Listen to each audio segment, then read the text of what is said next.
historic time this is today, thinking about how long ago that was. So they went through those tough years.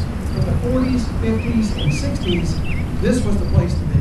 This was the club, and I heard hundreds and hundreds of stories about good times. There was a swimming pool up here, which is now a parking lot. The banquet bill was always booming. They had great corporate cards. I was even told overheard here this morning somebody lost their virginity on the number 1 green. It was in this crowd, but I will not point it out at this time. I'm going to use that as a chip. Very well. Anyway, it was great times. And as you know, there was the demographic shift in Wyandotte and loss of population, moving to Johnson County and so forth.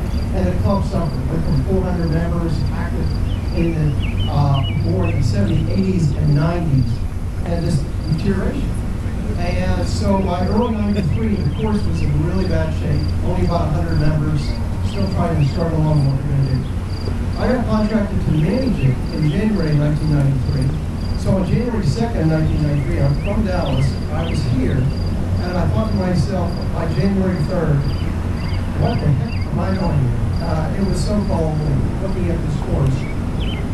There were cracks in the fairway because of the irrigation system, really small greens, just not in good shape, as many of you know. So, and this road, which is 72nd Street, wasn't there. And what happened was that the city wanted to put this road through, and the short version is that initially, it only did need 3.5 acres. And this was a tee box for that green, which is number 10. And there's number 11 that goes down the road. And those big trees you see on the other side were all the way up this side along the fairway. So anyway, the city's going to pay for 3.5 acres, and the recommendation from an architect was make a 9-hole golf course. And I didn't own it, I'm managing it. So fortunately, we were able to convince them that that was a good economic play for long-term for the city. And fortunately, the board at the community college also wanted this space to remain green space. So to my good fortune, there was a political involvement of the community college and the city at that time. And what happened is they gave me enough money to buy 12 acres, which is where holes 12 and 13 are, to build that. So in 1993, we went about building 8 new golf balls. And so back, we still have 10 of the 1929 greens and holes.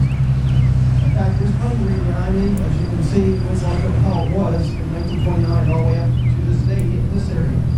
Well, what we did is we went back over to 94, and then we can remember to that year, it was very hot and humid. We lost 3 greens. Iron Horse lost about 10 of the greens, so forth, so we had troubles then. Then in 95, things started really picking up. We did really well in 95, all the way up to 2000, when we did the heightened amount of play here, and one of the most busiest privately owned public courses, only second to St. Andrews and Overland Park. Then was the downside of the golf market, where so many golf courses like Falcon Lakes, Prairie Highlands, Iron Horse, they just got a real estate-driven built golf course, put the hurts on the standalone golf courses. So I had capital partners involved and sold Payne Hills in 2004. Also sold Royal Meadows at the time and leased out Dove's Drift. So I exited back to Dallas, spent some time there, and in 2007 came back to manage Dove's Drift. Then bought Falcon Lakes, as you may know, sold my interest in Dove. And in 2011, I got a call about buying back Payne Hills and Royal Meadows.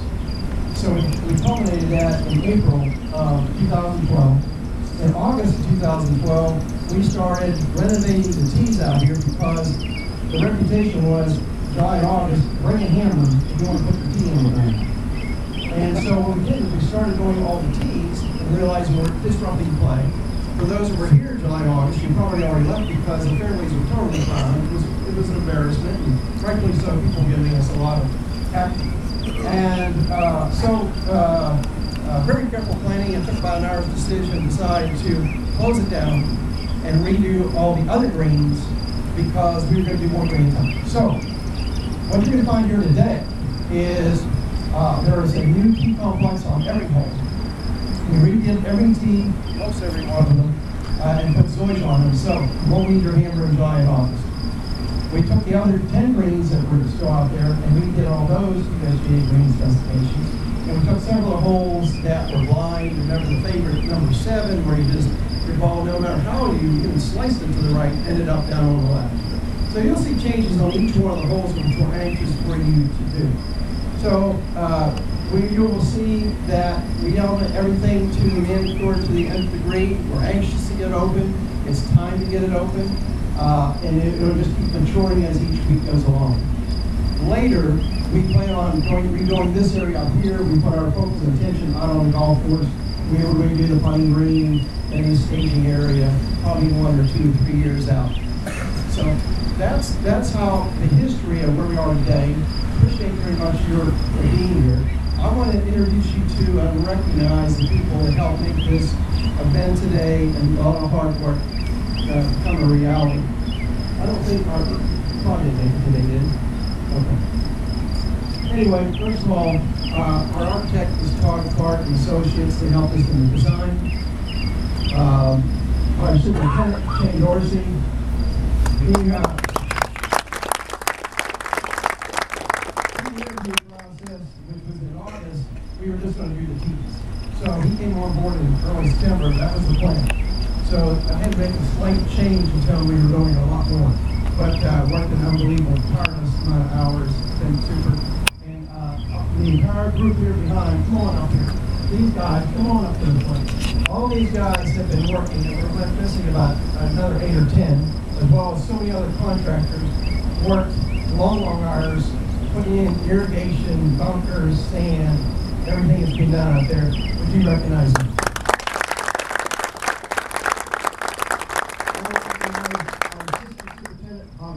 Been here 6 years. He knows everything.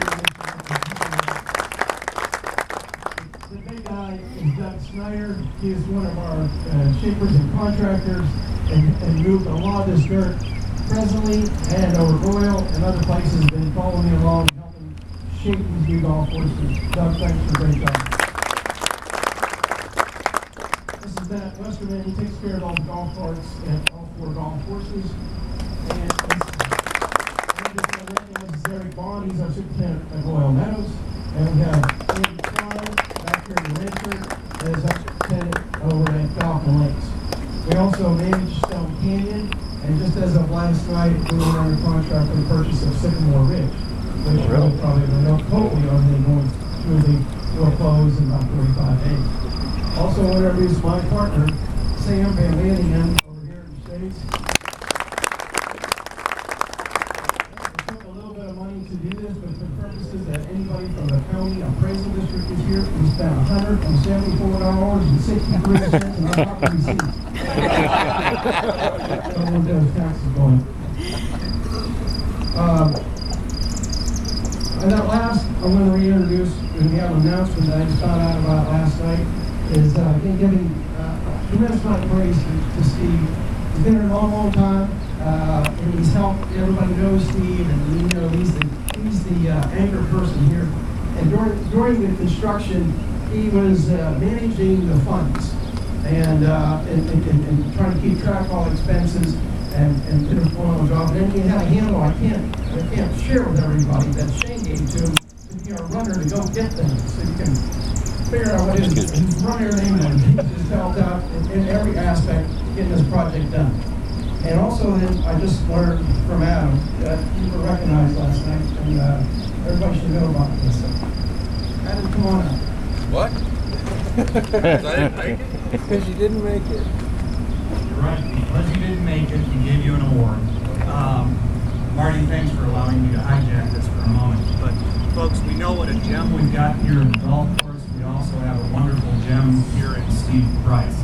Steve and I and my playing partner today, Greg Johnson, are members of the Village West Rotary Club, and I know there are several other Rotarians in the playing field today. Our club had our annual dinner last night and recognized Steve Price as our Rotarian of the Year. All right.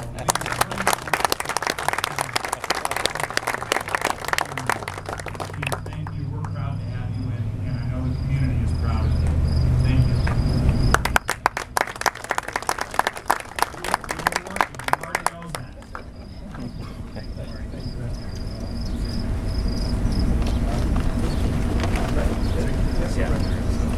you ready?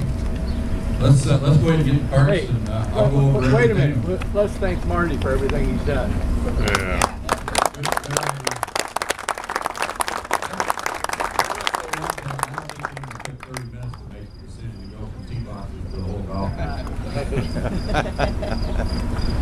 Okay, let's go ahead and get the carts and